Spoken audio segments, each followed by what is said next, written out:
नमस्कार नमस्कार विद्यार्थियों।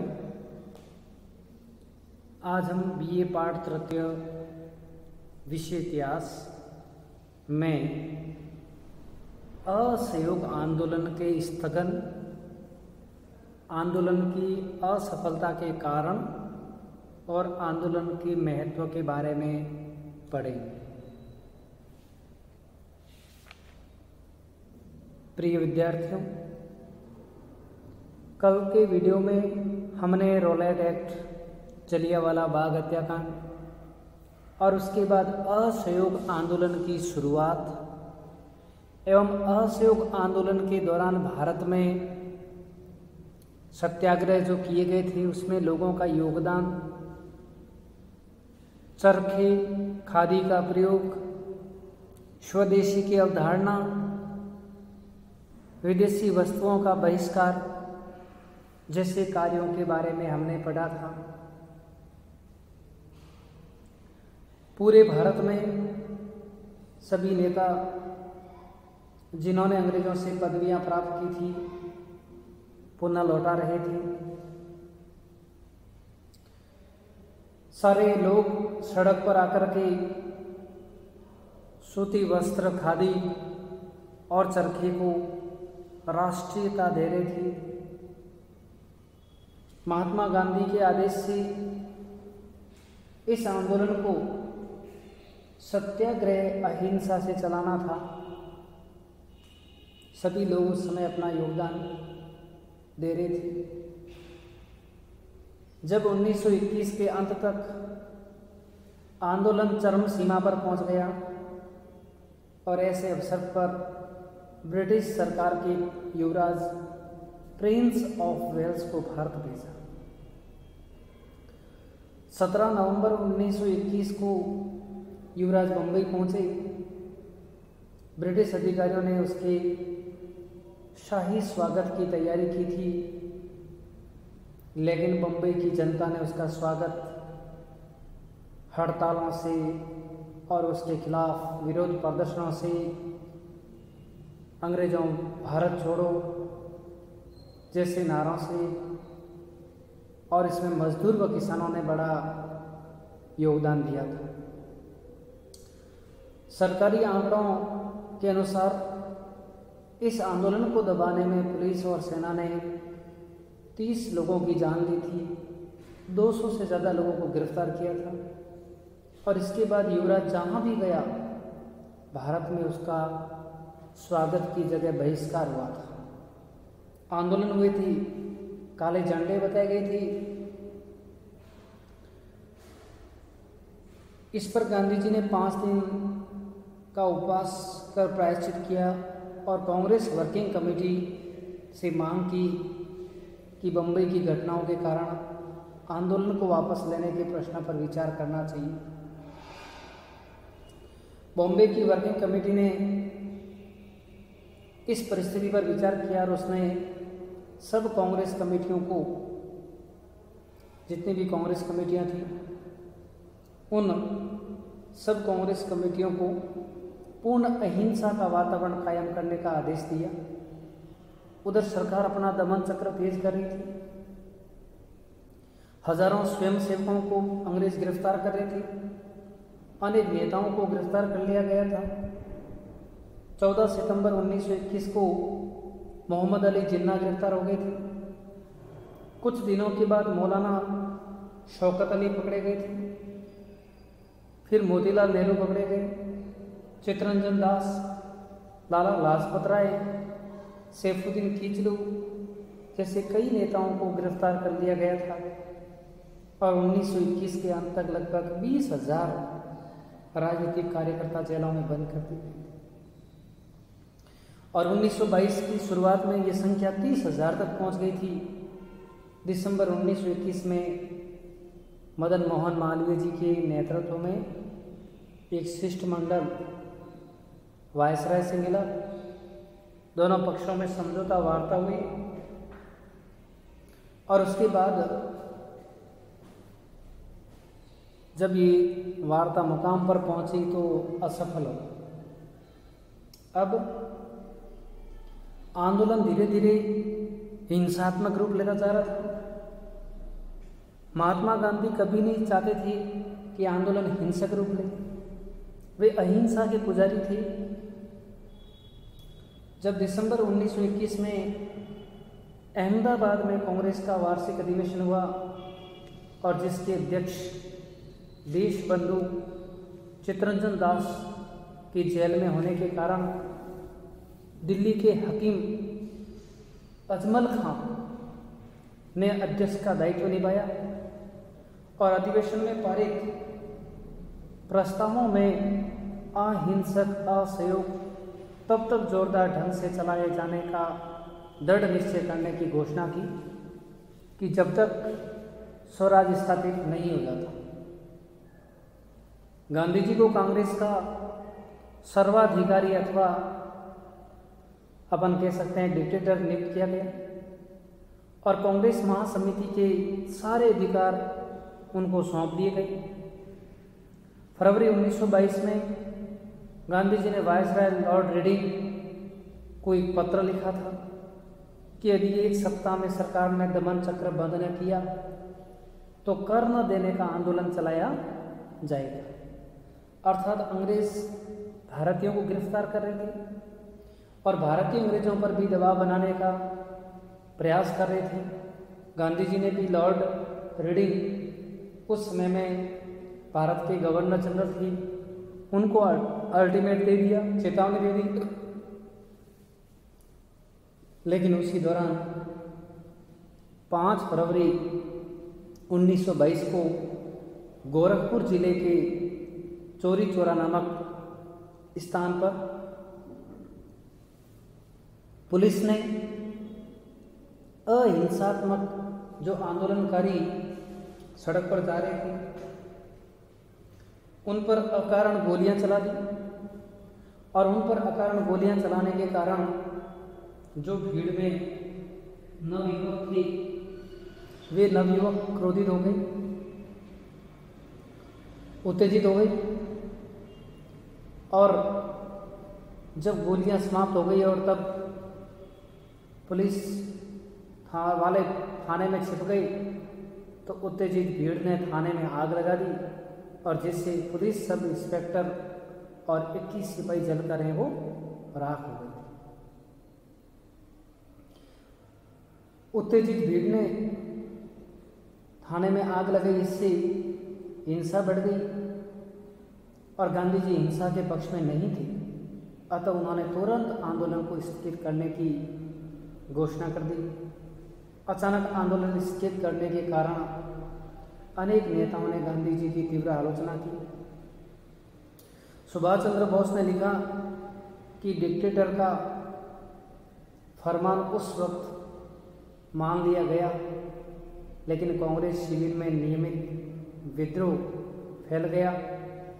कोई भी न समझ सका कि महात्मा गांधी ने चौरी चौरा की विच्छिन्न घटना का इस्तेमाल सारे देश के आंदोलन का गला घोंट देने में क्यों किया, जबकि जनता का जोश उबल रहा था और उस वक्त पीछे हटने का हुक्म देना राष्ट्र के दुर्भाग्य के अलावा और कुछ नहीं था।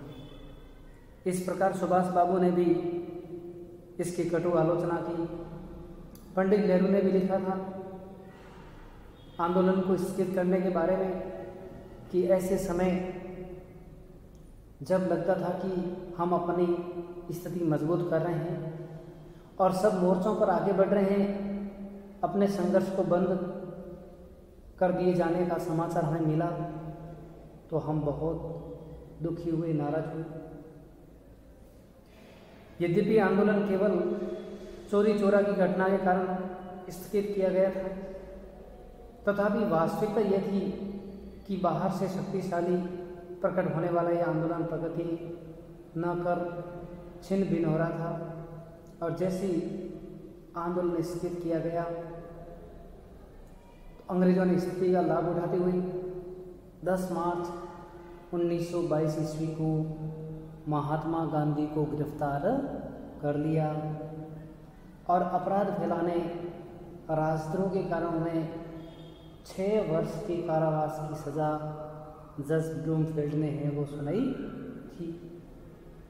और 3 फरवरी 1924 ईस्वी को बीमारी के कारण गांधी जी को पुनः रिहा किया गया। यह आंदोलन असफल क्यों हुआ?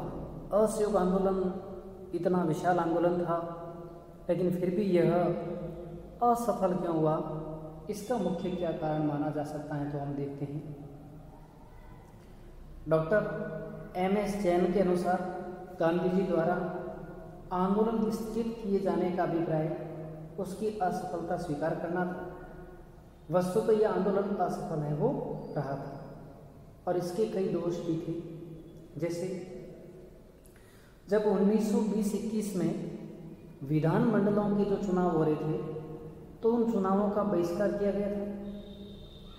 कांग्रेसी सदस्यों ने निर्वाचन में भाग नहीं लिया, किंतु सरकार के वफादार और उदारवादी लोगों को निर्वाचन में भाग लेने से कांग्रेस रोक नहीं पाई। मतलब कांग्रेस में ही 2 धड़े हो गए थे। फलस्वरूप वे विधानमंडलों में प्रवेश कर पाए और अतः विधानमंडलों के बहिष्कार से कांग्रेस को कोई लाभ नहीं मिला। दूसरा हम कह सकते हैं कि गांधी जी ने असहयोग आंदोलन के दौरान अपने सहयोगियों से परामर्श लिए बिना ही स्थगित करने का फरमान जारी कर दिया।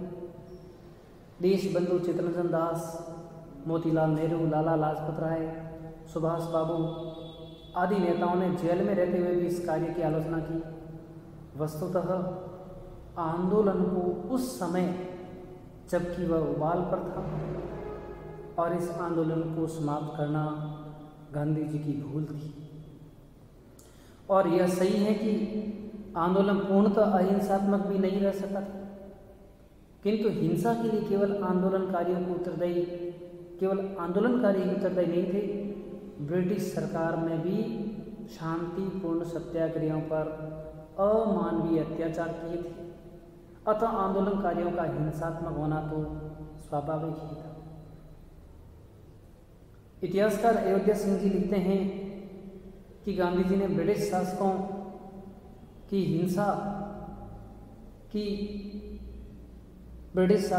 हिंसा की और उनकी गोली वर्षा और उनके द्वारा सैकड़ों भारतीयों की हत्या की निंदा में एक शब्द भी न कहकर अपनी लोकप्रियता को खो दिया था।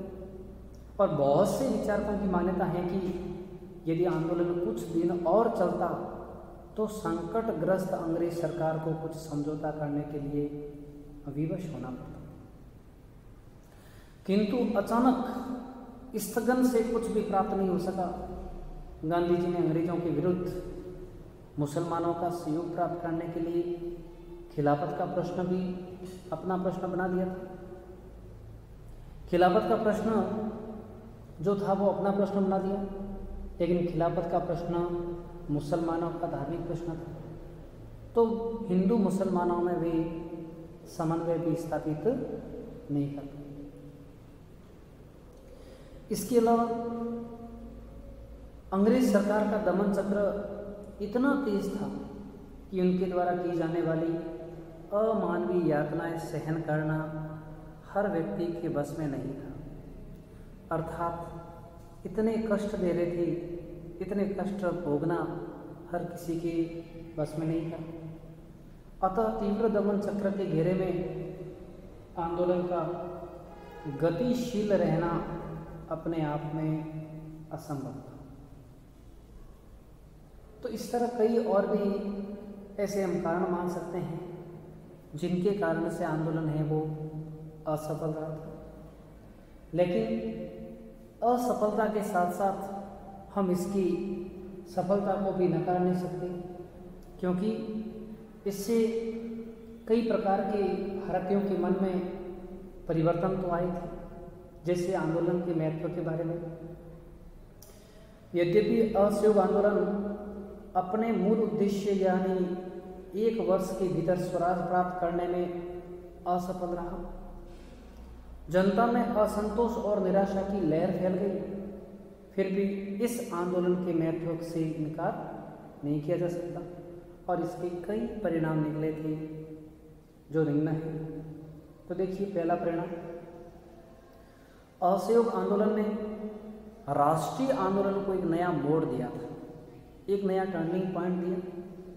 और यदि तिलक ने राजनीतिक भिक्षावृत्ति त्यागने का मार्ग दिखाया तो गांधी जी ने अन्याय के विरुद्ध सत्याग्रह का मार्ग प्रशस्त किया और इससे भारतीयों में राजनीतिक जागरूकता का विकास हुआ तथा स्वराज की मांग भी प्रबल हुई। पंडित जवाहरलाल नेहरू के शब्दों में, गांधी जी के असहयोग आंदोलन ने आत्मनिर्भरता एवं अपनी शक्ति संचित करने का पाठ है वो बढ़ाया। सरकार भारतीयों के ऐच्छिक अथवा अनैच्छिक सहयोग पर निर्भर करती है और यदि ये सहयोग नहीं दिया गया तो सरकार का संपूर्ण ढांचा कम से कम सिद्धांत के रूप में लड़खड़ा तो जाएगा और सरकार पर दबाव डालने का यह सर्वाधिक प्रभावशाली ढंग था। अर्थात इससे इस प्रकार कई सकारात्मक परिणाम भी निकले, सरकार पर दबाव भी बना था।